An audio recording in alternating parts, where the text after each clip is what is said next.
Good evening, everyone. It is Wednesday, March 10th. Believe it or not, is not the 9th, contrary to what our evil ass might have said. And we are preparing for another Pesach in COVID, which is quite a lot to take in and try to reflect on. I think our reality this year is a little bit different than last year. Listening back to some of the shiurim as we were still getting acquainted with Zoom and this new reality, had a different slant in terms of urgency and catching us off guard. Fortunately, unfortunately, I think we're a little bit more comfortable with the world that we're living in right now. And so tonight we turn our eyes to a little bit different topic. I was going to name it, why is this Pesach different than all other Pesachs? And hint, this has nothing to do with a global pandemic, but we're going to be focusing on some of the laws that change or how the impact of the way Pesach falls out on beginning on Motzei Shabbat. So Erev Pesach is Shabbat, how that affects our practice and what that means for us. Everyone's muted right now, but please feel free to unmute if you have a question or clarification. This is, I don't know if people remember, I believe the last time this happened was 2008. I was studying in my gap year at that time. I'm sure you were all pursuing different things at that time also.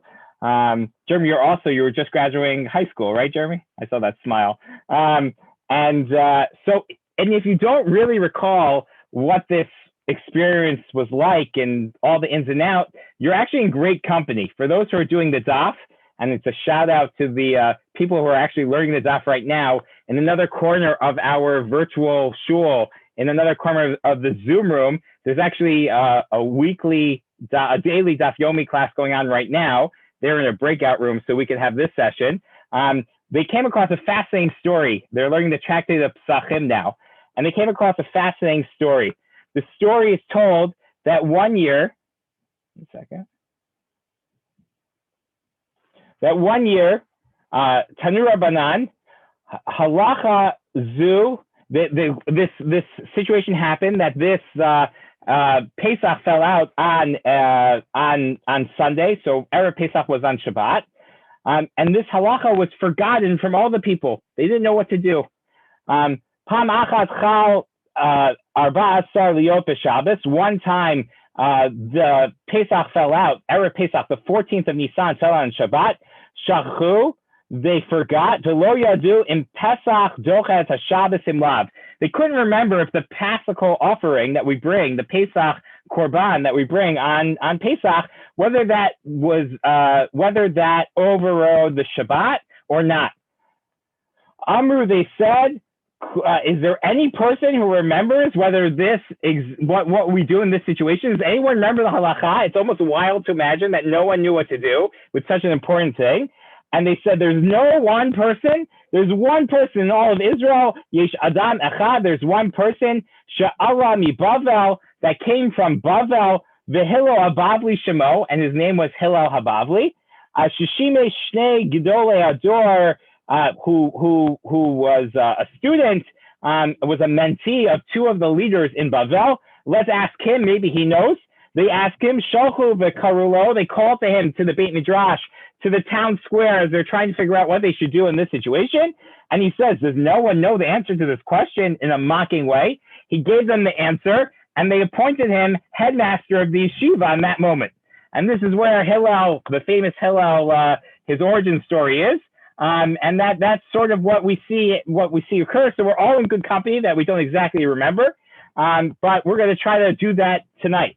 The way we're going to do that is a little bit different than my normal style. For those who have been to my classes, we have these long source sheets that I'm very ambitious to cover all the information, and I get through about a quarter of it. That can't happen tonight. So I'm not going to be passing out a 13-page source sheet with the sources. What I am going to be putting over here is a FAQ that I wrote, that I adapted from some other sources, which sort of leads through each of these questions, and we're going to go through them together. But hopefully it's written in a way that even without me, you'll be able to understand what to do, and I'm happy to take any questions. We're going to go through these points now together and try to explain and add some meat to it, but the bottom line, what to do, should be presented here as well. I want to start by just thanking, acknowledging a couple of rabbis who I borrowed from some of their materials. Rabbi Mordechai Turchiner, Rabbi Bram Weinberg, who I've been in touch with about some of our Pesach plans and his Pesach plans. Rabbi Benny Blau from Chicago, from Cleveland. One of the silver linings of the COVID reality right now is that there's a lot more collaboration happening in the rabbinic world, and it's a really there's some really wonderful rabbis out there that we get to benefit from, collaborate with, and share ideas with. And so I'm proud to be able to collaborate with my colleagues and share this.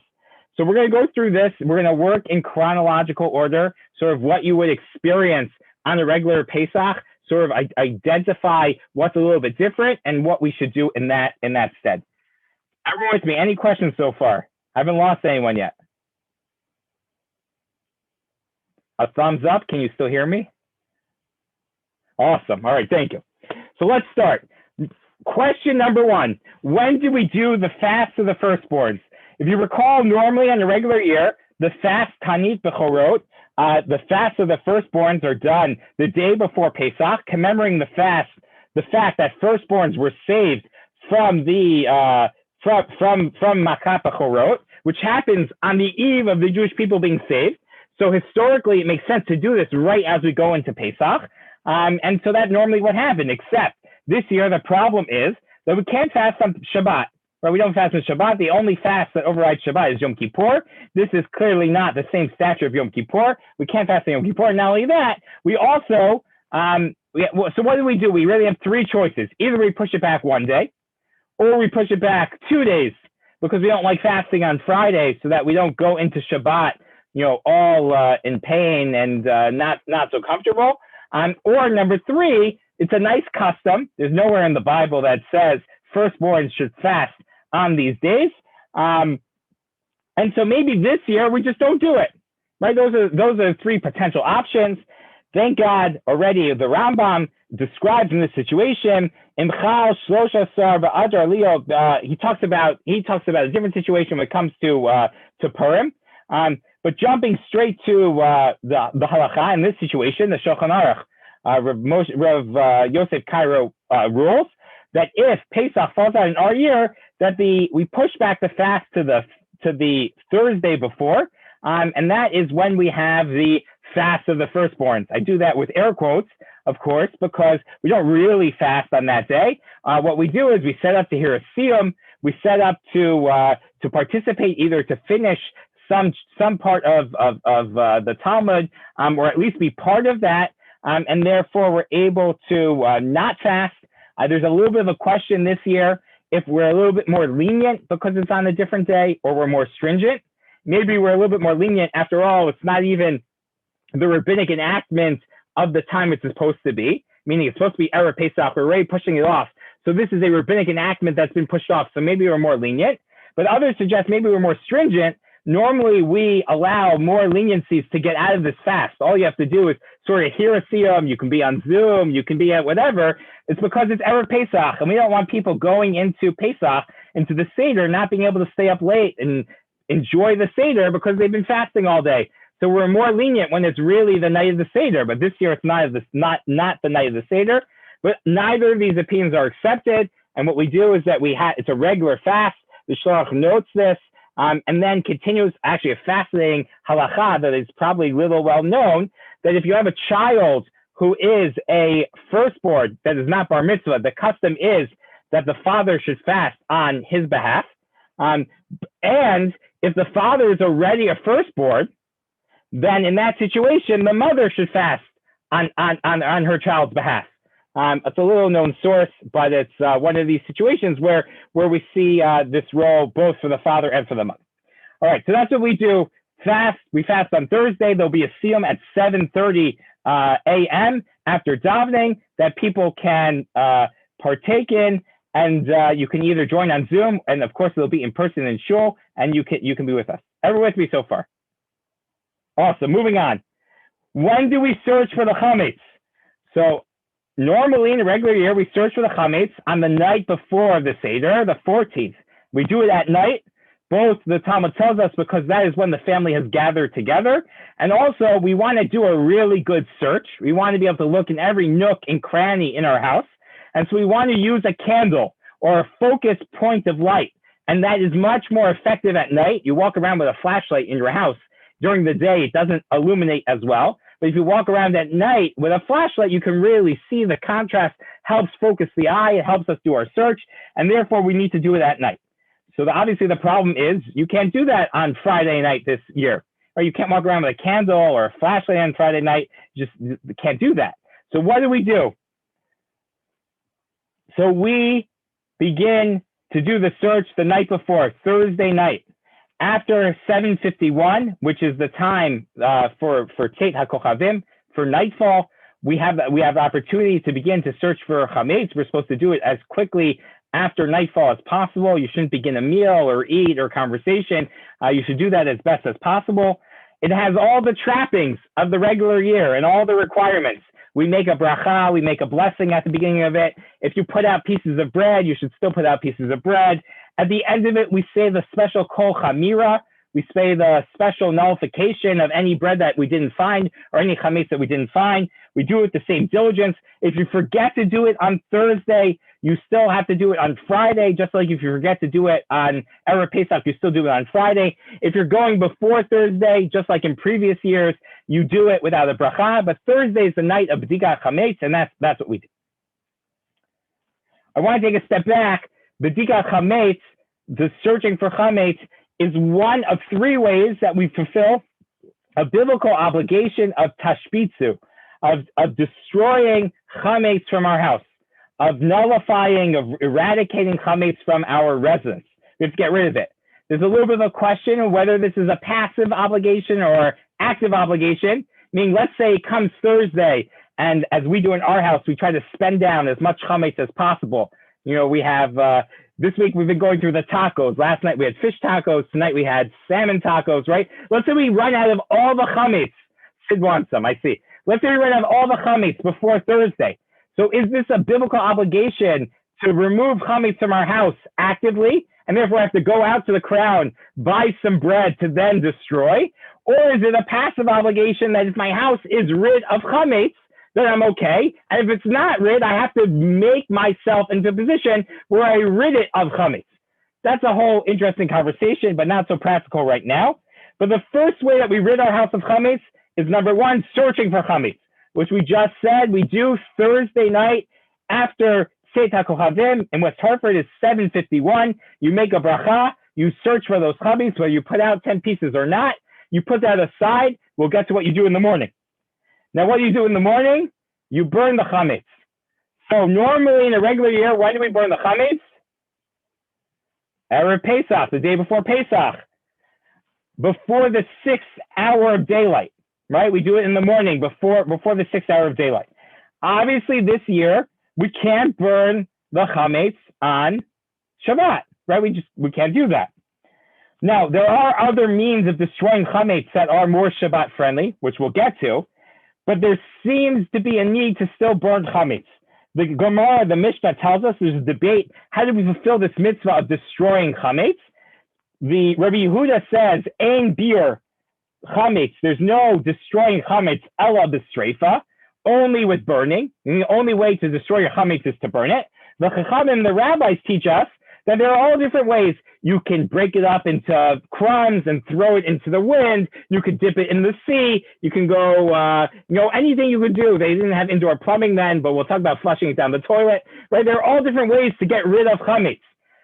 We rule that it's still best to try to burn our chametz.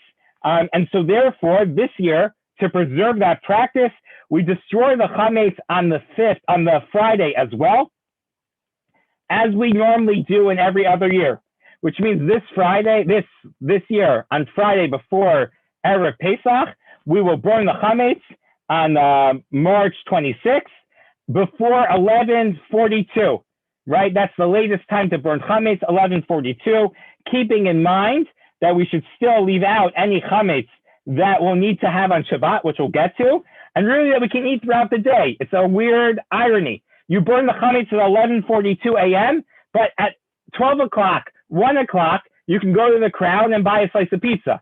I don't think they'll still be serving pizza on Friday that late, but in theory, right, you could go and you could still eat chametz the whole day and into Shabbat.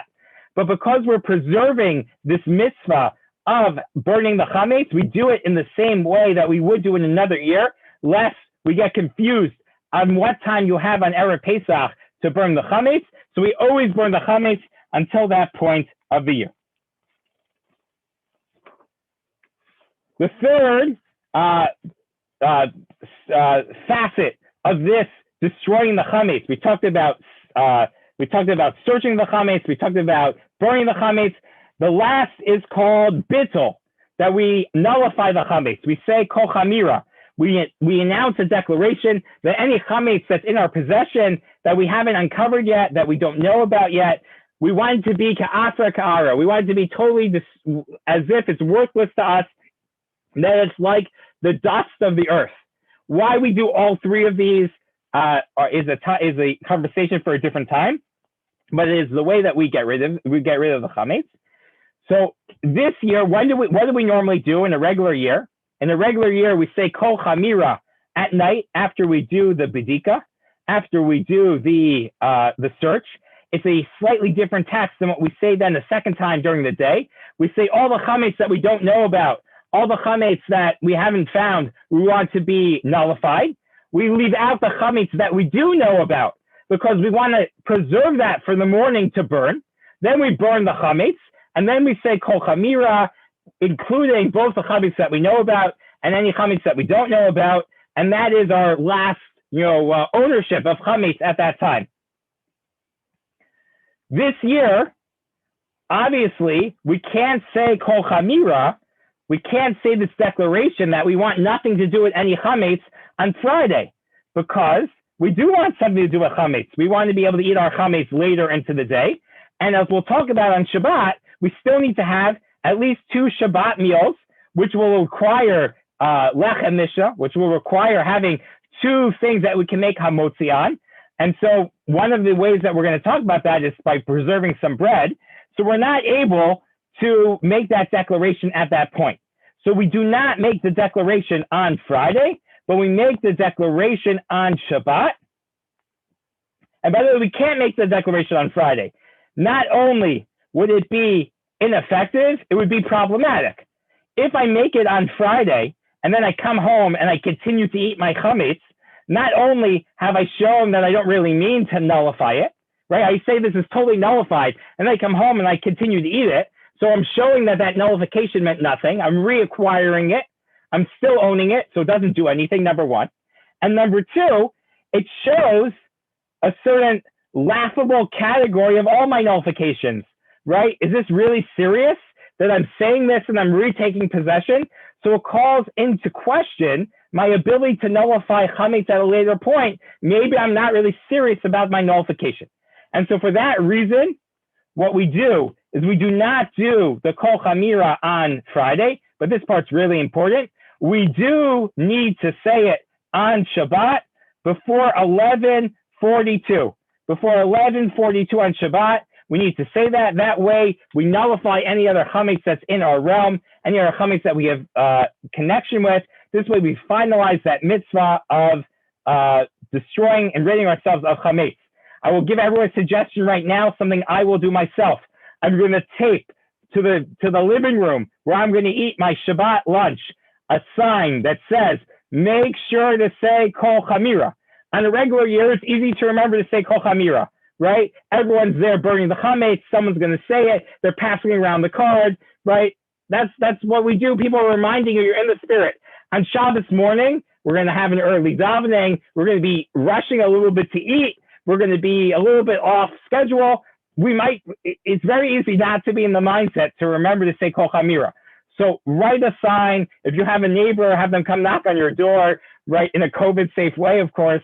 And just make sure that you remember to say that is the important final spoke of this way that we get rid of chametz from our property, so that if we find chametz later over Pesach, we don't violate the biblical prohibition of owning chametz on Pesach.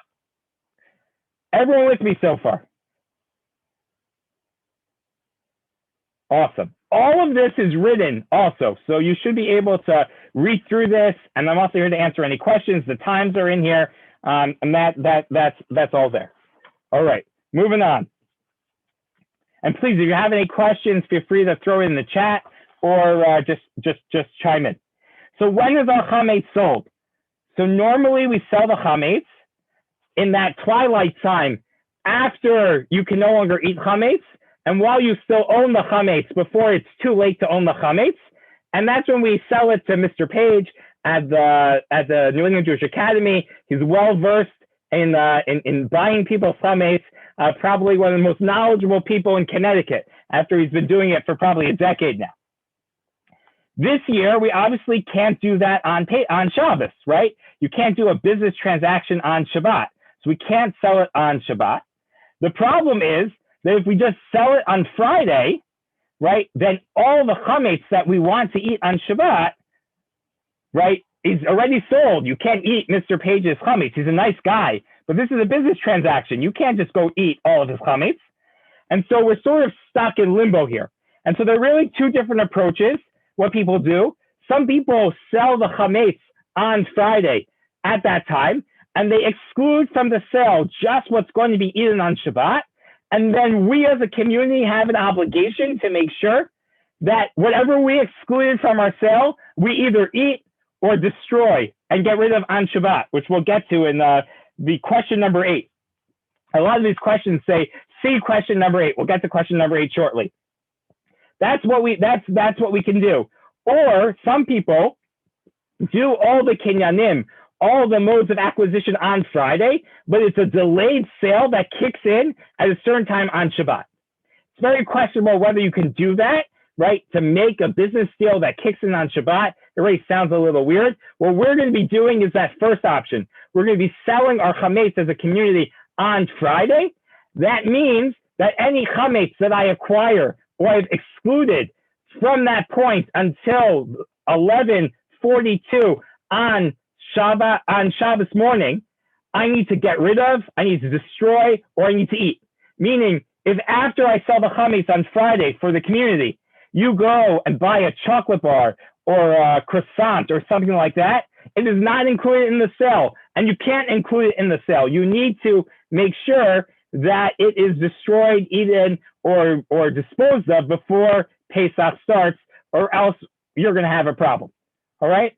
And we're going to talk about what we do for that, but that means that as we do our Pesach planning, we want to make sure that we leave out a certain area. Some people even have like a box that says this is our non-sale box. It's important to keep it separate anyways, because as we'll get to in a second, your house is going to be Pesach dick before Shabbat anyways, because you can't kosher your house on Shabbat, of course. And so having chametz in your kitchen, your Pesach kitchen with all your Pesach dishes, is the biggest nightmare in the world. So you're going to want to keep that separate, but it's important to make sure that whatever we keep separate, we keep track of that it's either eaten or disposed of before 11:42. Now let's get to Shabbat. What food? How should we be eating over Shabbat? What should we be? Oh, Alana, please. I'm just clarifying. That means that you need to have said Kiddush and Kamotsi and everything before 11:42. You need to say Kiddush and Hamotzi before 10:27. We'll get to that in a second. But if you recall, in a regular Erev Pesach, there's a latest time to eat chametz, and there's a latest time to own chametz. 11:42 is the latest time to own chametz, and that's why it's important to say kol chamir before that. 10:27 is the latest time to eat chametz, and so therefore you'll have to make kiddush and eat your bread portion of your meal before that time. But we'll get to that, and we'll spell that out quickly. So clearly, hopefully. So what do I serve on Shabbat? Right? Remember, we have to have at least 2 meals on Shabbat. We also have shlishi, which we'll get to also, but we need to have Shabbos meals, right? It's an interesting question. So technically, I will tell you, Friday night, Shabbos day, you can have the most chametz meal you want. You can have, I don't know, whatever you think is the most chametz meal you want. I was thinking about cholent, right? You can have the most chametz meal you want. Practically, that is going to be a disaster. and I don't know how you would be able to pull it off. Your kitchen has to be Pesach decorated. You can't kosher on Shabbos, and obviously you can't kosher on Pesach, right? I don't know how you. I don't think I can look at chametz once we kosher our kitchen. Miriam would be, it would be so poorly done on our part just because of moving all of those things, right? So we have to make sure that we plan accordingly in that way. Also, the dishes we're using, the tablecloths we're using, all of that are all Pesach dishes. So we don't want to be risking those in these situations. So first of all, we should eat chametz. We'd not be eating chametz food. All that should be put away. We should be eating kosher Pesach food. I will put a little caveat that we'll get to a little bit more in a second. That on Pesach, on Erev Pesach day, right, we don't eat matzah, right? There's some people who have the minhag, the custom not to eat matzah from Purim or from Rosh Chodesh. Some people have the custom not to eat matzah all year round, just on Pesach, right? And that was a joke. Thank you, Sam. But on Erev Pesach, we don't eat matzah, but that has not included things that have matzah meal in them that are like a matzah ball or gefilte fish or things like that. It only is things that are baked with matzah meal or something like that have the sort of flavor or the same sort of food properties of matzah. So matzah balls or gefilte fish. I gave some other examples in this handout as well. I just got matzah balls and gefilte fish. You guys can think of some other ones. But all of those other things you can eat as well. But it should be kosher for Pesach. There are some people who you are allowed to eat kitniot. You're allowed to eat kitniot on Erev Pesach. So if you want to, if you really need to have rice, again, you can't mix that with your Pesach dishes, and so that would be complicated. But whatever lengths you want to go to. So we covered the food meal. Let's talk about now an integral part of our meal is hamotzi, right? Is lechem mishnas, having 2 loaves that we can make hamotzi on. So let's approach this for a second with just what are our options? Our options are either that we have 2 loaves of bread, right? Which are a little bit tough. Number one, your house is already clean for Pesach. You don't want the crumbs everywhere. It's your Pesach dishes. You don't want your crumbs everywhere. You have to be careful about when you finish your meal by. It has to be finished by 10:27. You have to finish all the chametz by 10:27. What are you going to do if you plan that you have bread and now you have half a loaf of bread left? What are you going to do with that bread as we come to that time? All of our chametz is already sold before Pesach, so this has to be excluded before. And then some people, what am I going to do? It's going to get stuck in my teeth, get stuck in my dentures and my braces. What am I going to do? It's Shabbos. How am I going to clean it out? That's one option. The other option, some might say, is why don't we just eat matzah, right? You can make hamotzi on matzah. We're about to do it for the next 8 days after that. Now that is, while it's complicated and difficult to have bread, it is not possible to have matzah. The Yerushalmi, the Jerusalem Talmud tells us, Amar Levi, in a very graphic way, Ha'ochel matzah be'erev Pesach, someone who eats matzah on the day before Pesach, on the day right before Pesach and erev Pesach, kibol arusasa bebeis chama, as if they had relations with their betrothed in their in-laws' house before they were married. A very graphic expression. But the idea that the Talmud's trying to convey is that we're so excited to eat the matzah at that moment, and we're waiting for the moment of holiness to be able to have that matzah, and we've spoiled the moment by jumping too soon and losing the opportunity for holiness, and that's equated to a marriage as well. As I quoted this morning, Achad Ha'am, the famous Israeli poet. Achad Ha'am had a quip about this line. He said in Hebrew, Asiti shneim ve'eno domim. I tried both and they're not comparable. Whatever, that's a separate Achad Ha'am quote. I feel like it's a mandatory comment when you read this Yerushalmi. But anyways, so we cannot eat matzah. So either we have to eat bread, or 1 second. Either we have to eat bread, or as we'll discuss in a second, there's a secondary option of what we call egg matzah. We'll get to that in a second. So let's say you want to use bread. What can we do? How can we eat bread for these two meals? So number one, we can eat them. We have to eat them before 10:27. Number two, you can eat them in a separate area where you have, first of all, if you get fresh rolls, it won't be very crummy. Don't get the roll that is, stale, that when you cut, the crumbs get everywhere.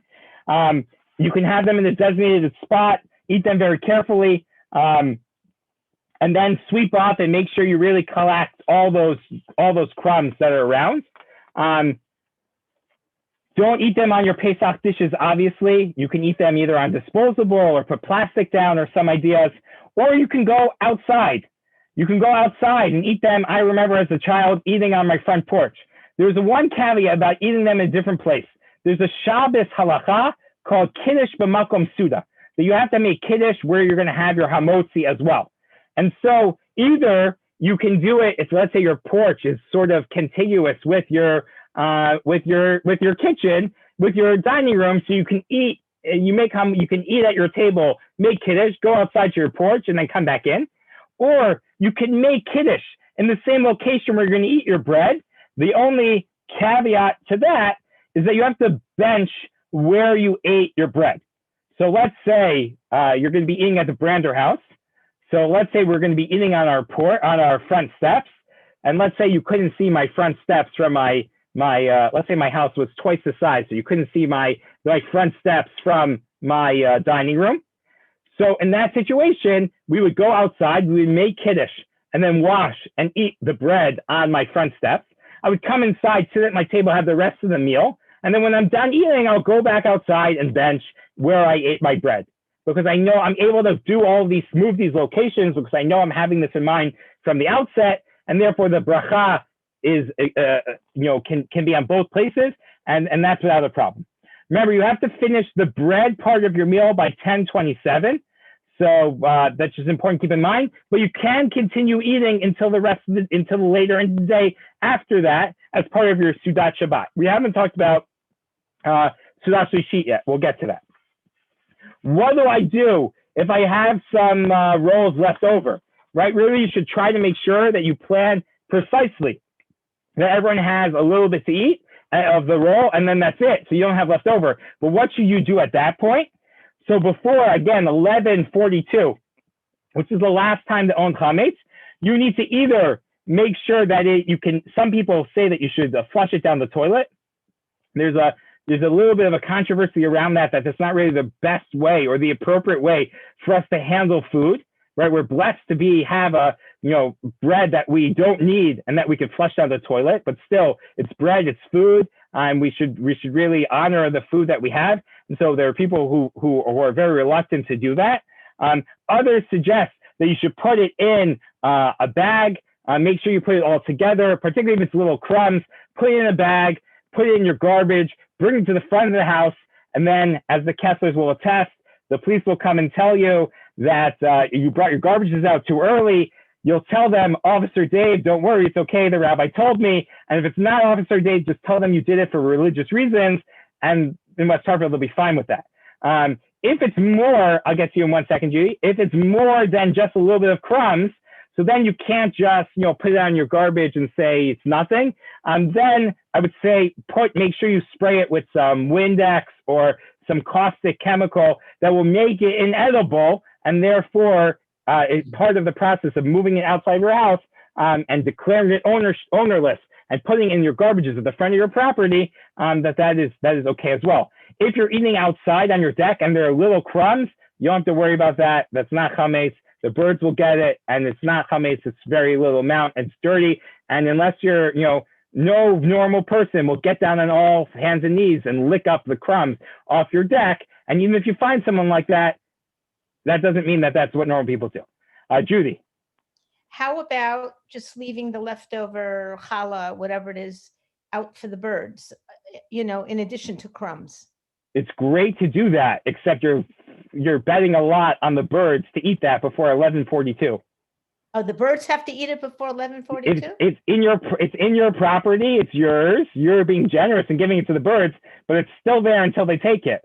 So either you need to flush it down the toilet, or put it in and put it down with some caustic chemical if it's a larger part. Put it in your garbage and bring it to the front, or make sure those birds are really hungry.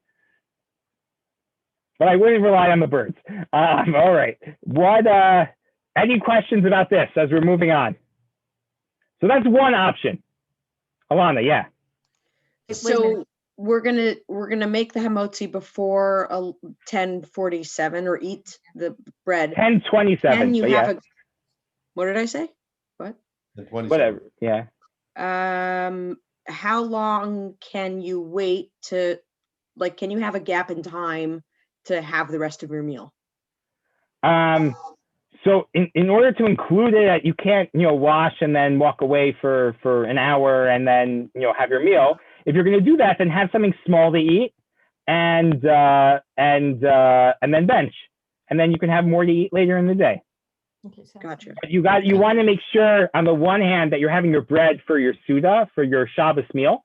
And at the same time, you want to make sure that your Shabbos meal is not just the bread, but it's an appropriate Shabbat meal, so that the food that accompanies that is connected. Because if you're eating your chicken an hour later after you bench, so then that isn't really part of your Shabbos meal, and so therefore it's not part of the mitzvah of Sudat Shabbat. I just want to add, this exists on Friday night as well. You don't have the time crunch, but in terms of being careful about what you do with your bread and all of those things, Friday night factors into that as well. Rabbi, we're going to have Sheva Brachot on Shabbat for our grandson who's getting married the week before. So the question is, what do you do for that? And it's special, because you're going to have to give all the Sheva Brachot during Matzah. You can eat the food. You can continue eating Pesach and bench after 10:27. You just have to make sure you have the bread before 10:27. No, I understand you have to have the bread before 27, but you said there shouldn't be a long amount of time, a long gap. So at 10:30 in the morning, we're having Sheva Brachot. Well, it depends how long your meal is. If you start at 10:30 and then you have the first course and the second course, it could be longer, but you're right. The meal is has to start. Are you doing it in West Hartford or New York? Well, Woodmere. Woodmere. So maybe there are times a little bit later, but either way, your meal that your Sheva Brachot are going to need to start before that time, because otherwise you won't be able to wash, and then you won't be able to bench to have the actual Sheva Brachot. So what's the logical amount of time, the longest amount of time permitted from washing and making hamotzi to starting lunch or whatever?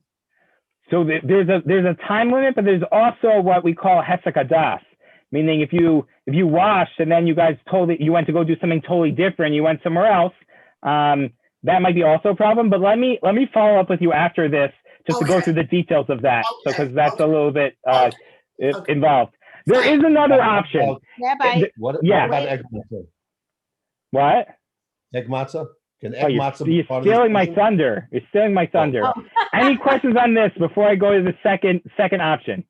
Okay. All right.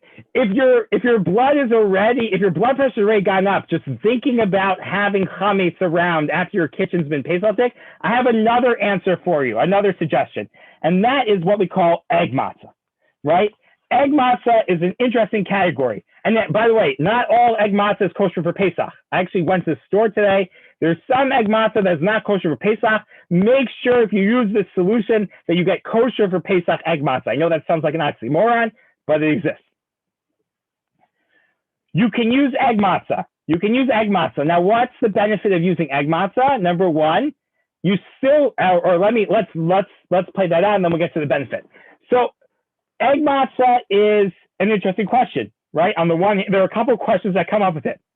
Number one, can you make kamotsi on egg matzah, right? Can you make kamotsi on egg matzah? Some people say you cannot, because after all, it's not really bread.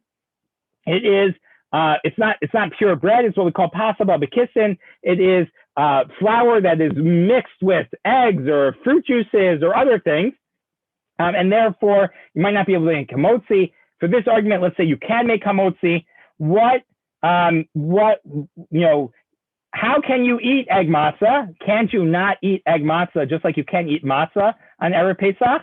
And the answer is no. The prohibition about eating matzah on Erev Pesach is only matzah that you can eat at the Seder. And that is what we call lechem oni, poor person's bread, bread that is deficient. Egg matzah, and by comparison, any other matzah that is mixed with fruit juices or other things is called matzah ashira, a rich person's bread, and that it has not just bread and water.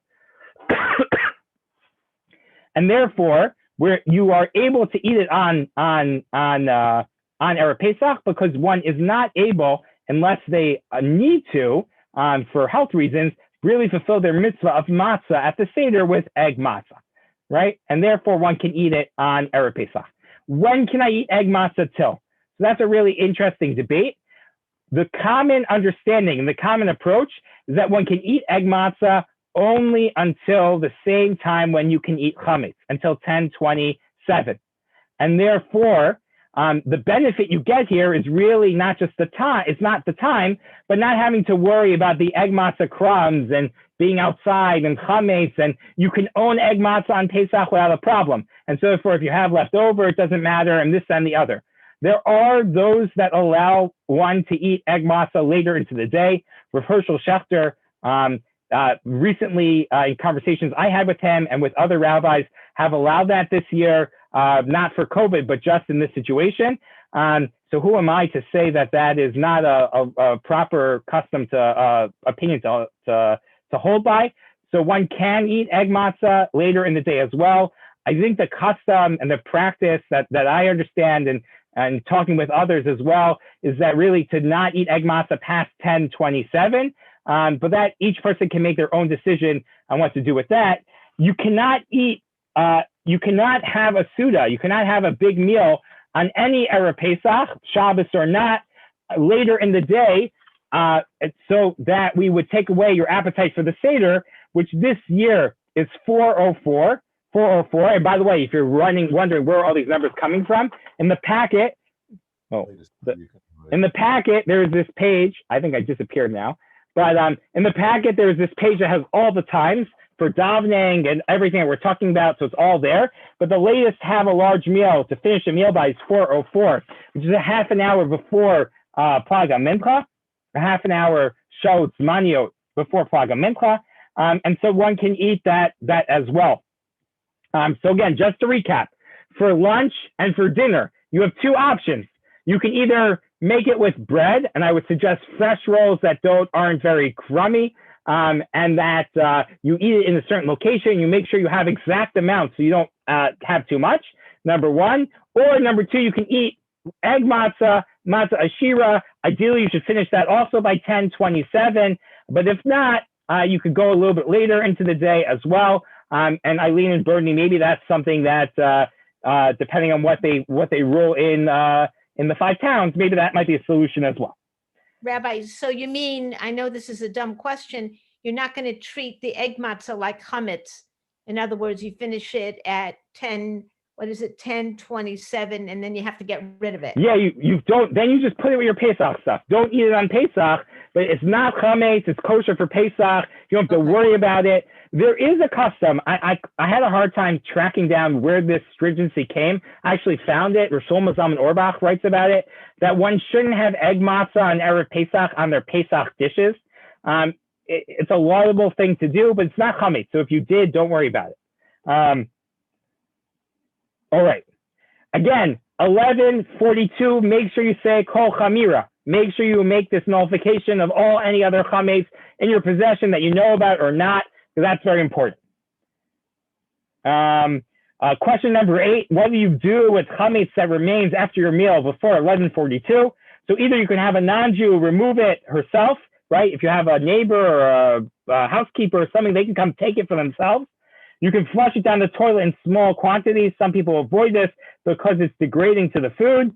You can dispose of the chametz in a trash bag, declare that bag or can ownerless, and then leave it outside your property, right? It doesn't work if it's in your kitchen and you say, oh, the crumbs in my kitchen garbage is ownerless. That doesn't work.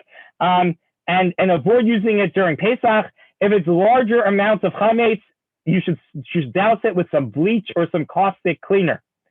You can wash your teeth out or brush your teeth. You don't have to only use liquid toothpaste because it's Shabbat. You can use regular toothpaste as well. I'm lenient for that, and you're welcome to be as well. And make sure you recite the Kol Chamira. All right, everyone with me so far? We're rounding out. We're getting later in the day. Sudash Lishit. I have one more Please. question. Not a Please. good question. So why not, if you decided you're using egg matzah, why not do Kol Chamira Friday after the biur? That's a great idea. Yay! Really? It's a great idea. I would still, the Shulchan Aruch says it's always, better to say it in the morning of, lest somehow you unintentionally acquired some chametz. But yeah, there's no reason not to at that point, unless you plan on eating chametz before Shabbos. Meaning, if you're gonna go to the store and buy Entenmann's cake, so then don't do that. But if you want to add 2 days to not eating chametz, be my guest. Okay, thank you. No problem. All right, everyone with me. All right, let's talk about Sudash Lishit. I find this to be a very what? Oh. I guess we're going late. Miriam just gave me the high sign. All right, let's go on. Sudash Lishit. What do we do about Sudash Lishit? Now the truth is that there are some people who have. So we have a situation where we have two issues that cannot be resolved with each other. On the one hand, we're supposed to eat Sudash Lishit Shabbos afternoon, right? Preferably after Mincha, which I think is 1:22 on Shabbos, right? On the other hand, not Mincha we daven, but what we call Mincha Gedola. On the other hand, you can't have Kamotsi at that point, and unless you're relying on the leniency of egg matzah, you can't even have egg matzah. So which is it going to be? And what are you going to do? So there's some people who say, let's get up really early. Let's daven at the early minyan at 6:30 in the morning. Let's come home. Let's have the first part of our meal, make Kiddush. Breakfast is the first meal. We're going to make Kiddush. We're going to have a little bit to eat. Then we're going to bench. Then we're going to take a walk or do something else for about half an hour, because you can't just go wash again, because that would be a bracha of atala, because you just benched. We don't, you can't manufacture that. And then have another meal and without Kiddush, and that lunch is your Sudash Lishit, all before 10:27 in the morning. And you're welcome to do that. And I see some people smiling, so I imagine those are things that have been done in the past, and it's a beautiful thing. The thing I will ask you is 5 days ago on Shabbos, if you didn't wash for Sudash Lishit last week, and you didn't wash for Sudash Lishit the week before, and you probably haven't washed since we had Sudash Lishit previously in shul, so why are you making yourself crazy this week for Sudash Lishit? I find that to be the most ironic thing in the world. That this year, this Shabbat once every 8 years, 10 years, 15 years, is, we have to be so stringent about Sudash Lishit. You don't have to be. You don't have to be. So that's number one. Let's say you want to do something to fulfill the mitzvah Sudash Lishit in a way. So the Ramah suggests ideally that after 1:27, which is Mincha Gedola, one can simply eat a matzah ball, meat, fish, fruit, what we call minei targima, some sort of delightful food as a way of acknowledging Sudash Lishit and the specialness of Shabbat. But make sure that we do this before 4:04, because 4:04 is the cutoff of when we can no longer eat to get ready so that our appetite isn't diminished for the Seder. I would recommend you do that. Some people suggest just wording some Torah, some divrei Torah at that point, that counts as Sudash Lishit as well. But I will tell you, don't make yourself crazy. If you didn't wash last week or for the last year, don't make yourself crazy this week. I'm not planning on making myself crazy. So I'm just saying that for myself, so you can know it's not just the rabbi saying one thing and doing something else. All right. What preparations, number 10, we're in the home stretch. What preparations may be done on Shabbos for the Seder? It's a trick question. The answer is no preparation, right? We cannot prepare for the Seder on Shabbat. We should prepare for the Seder on Friday, which means that we should make sure that if we have horseradish to grind or lettuce to check or whatever, that we do everything we can, salt water to make, we do everything we can so that Motzei Shabbat, right when it's time, 7:53, we can begin to prepare for Pesach and set the table for the Seder and don't need to do ancillary tasks that will take away and push our Seder starting later. When we do that, if you're not davening Marv, make sure you say Hamabdil ben Kodesh leKodesh, either in English or in Hebrew. Blessed is the one who distinguishes between one type of sanctity and another. And then the full Havdalah is made with the first cup of wine at the Seder or grape juice. We use candles that we lit for Shabbat. Some people have the custom to put the candles together. Some people have the custom to just leave the candles and just look at them. Whatever your custom is fine. You don't have to bring them to the table and almost burn down your table. It's totally up to you. And then over here we have information. Make sure you light a 48-hour candle on Friday so you can light your Yom Tov candles from that Motzei Yom Tov, because while we light candles on Yom Tov, we obviously need to light from an existing light. What do we do about Havdalah? It's in this thing. I want to end with just two final points. One is, what should we do with kids? Little kids. You have little kids. You know, it's tempting to do an early Seder. I would suggest to avoid that, particularly for the first Seder. Number one, if they're old enough to appreciate the Seder, incentivize them to take a nap on Shabbos and to stay up late. I remember as a child, that excitement, being able to stay up late. The whole Seder is about being involved with the kids. And you read the Gemara describing, giving treats. They gave nuts. I suggest marshmallows, right?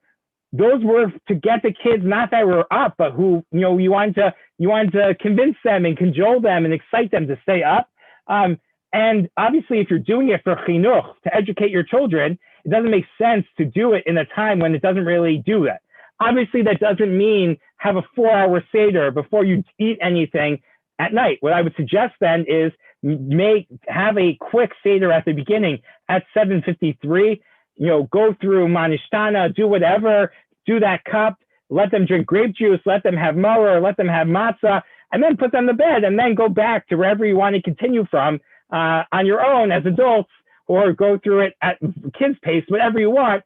But it's really a moment for us to think about how do we engage the kids. Obviously, if they're young enough age that they really have no idea what's going on, so you don't need to keep them up for the Seder, and then also they don't need to feel included to have grape juice and matzah and all of those things anyways. So that's sort of the trade-off with that. Second, and this is perhaps most important, the Magen Avraham notes that there's an opportunity this year to celebrate Pesach in a different way. So often I say that one of the best things about Pesach in America is 2 Seders, because the first Seder, we're exhausted, we've been running around all day. This year, we can't do any of that. We can't prepare on Shabbos at all. So let's go into the Seder refreshed, enjoying it, being able to step back and get into a mindset that we can really appreciate the Seder so that we can enjoy it in a way that perhaps we're not normally able to do. You are allowed to take a nap on Shabbos for the Seder. Out of respect for Shabbos, the halacha notes that it's best not to say, I'm taking a nap, so I'll be up late after Shabbos, but you can definitely take a nap on Shabbos. If you want to know the proper length for naps, Jeremy is an expert on Shabbos afternoon naps, and you can talk to him about that. But it's a great, it's really a unique opportunity this year to go into the Seder from Motzei Shabbat and be able to be more refreshed, not running around, not forgetting to buy this or that or kashreg, just to go into the Seder from a mind space that is Shabbos, that is beautiful and hopefully redemptive and meaningful. So I'm going to end here. I'm going to take any questions. All of this is in the document that I shared in the chat, and we're going to send out to the whole shul after I fix the 1 or 2 typos I just found now. I want to just put a plug in for next week. Hello, Mosses. I want to put in a plug in for next week. for our second installment. We're going to go over some laws of cleaning for Pesach and laws of the Seder. And I want to add the late breaking news. The OU is going to join us for the second part of that session at 9 o'clock to answer any of your questions about kosher for Passover items. I spoke to a colleague of mine, Rabbi Eli Ellis, who is in charge of OU kosher.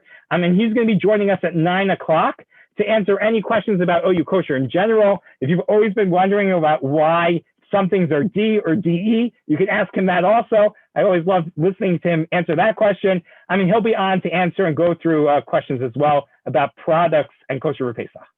Thank you so much. And if you have any questions, I'm here to answer them. Silence. You can unmute yourself. Can I take a nap on Friday? What? Can I take a nap on Friday also? We say zrizim matimim, those that are for mitzvot, that those that are zealous begin the mitzvah early. So please. You said that if you can't put kitniot in your kosher Pesach dishes. Isn't that? I thought that was not the case. That's not considered. It wouldn't because then you could not eat at someone's house that eats kitniot. So the question about whether you can eat in someone's house that eats kitniot or not, but for your own house, you shouldn't have kitniot on your dishes. It's not chametz, but that makes them non-kosher for Pesach. It doesn't make it chametz, but the custom of kitniot is that we do not put that on our dishes either. So, for example, a lot of formulas for bottles for babies are kitniot. So this is, or when people have, they need to have milk substitutes and stuff like that for allergies. So then they're allowed to eat kitniot in those situations, but we suggest that they wash the bottles in a bathroom, not with their other stuff and things like that. So that's generally the custom as well with kitniot. But it's not chametz. Kitniot aren't chametz. We just afflict ourselves on Pesach with them. Okay, thank you. Rabbi? Yeah. Can you just review, when you were talking about how you're allowed to eat matzah before Pesach, you should have something that's like a matzah ball, or is it No. You cannot eat matzah on the day before Pesach, right? There are those who push that custom back from Rosh Chodesh. There are those who push that back all the way from Purim a month before. There are those who, as a practice, don't eat matzah all year round, probably because they don't like the taste. Yes. You can eat matzah derivatives. That's not considered matzah when it is not baked. Meaning if you're making like a matzah, like a cake that has matzah meal in it that's baked like that, so that might be problematic. But matzah balls, gefilte fish that has matzah meal in it, if you have potato kugel that has some matzah meal in it, all of that is not, we don't consider that matzah as well. You'll see, for example, something that you could like pick out the matzah from it, like matzah granola, you can. Yeah, so that would be a problem. Yeah. Okay. If you have to wash on it, that would be a problem. If it's matzah pieces, that would be a problem. For example, you'll see in the Crown, because they're switching over for Pesach this week already. So the takeout food will have matzah meal in it. So they'll have a sign there that says the food here is already made with matzah meal. For some people who are very stringent not to eat the matzah meal, you can have like the matzah balls. You can have matzah balls before Pesach. You can. It's not a problem at all. There's some people who don't eat matzah itself or matzah farfel, those type of things in those situations, either from Rosh Chodesh or from Purim, but definitely not Erev Pesach.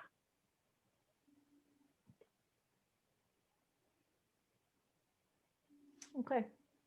All right. Well, thank you, everyone. Rabbi, this was very helpful. Thank you. Thank you. My pleasure. I hope this, in this chart also, there's actually a chart with like what you should do on every day. Like Thursday, the Siyum, Friday, make sure you light your 48-hour candle and that you sold your chametz, and that when you say kol chamira, so you can print this. Might have to turn off my fake background. It is not sunny in front of the show right now, if you were concerned.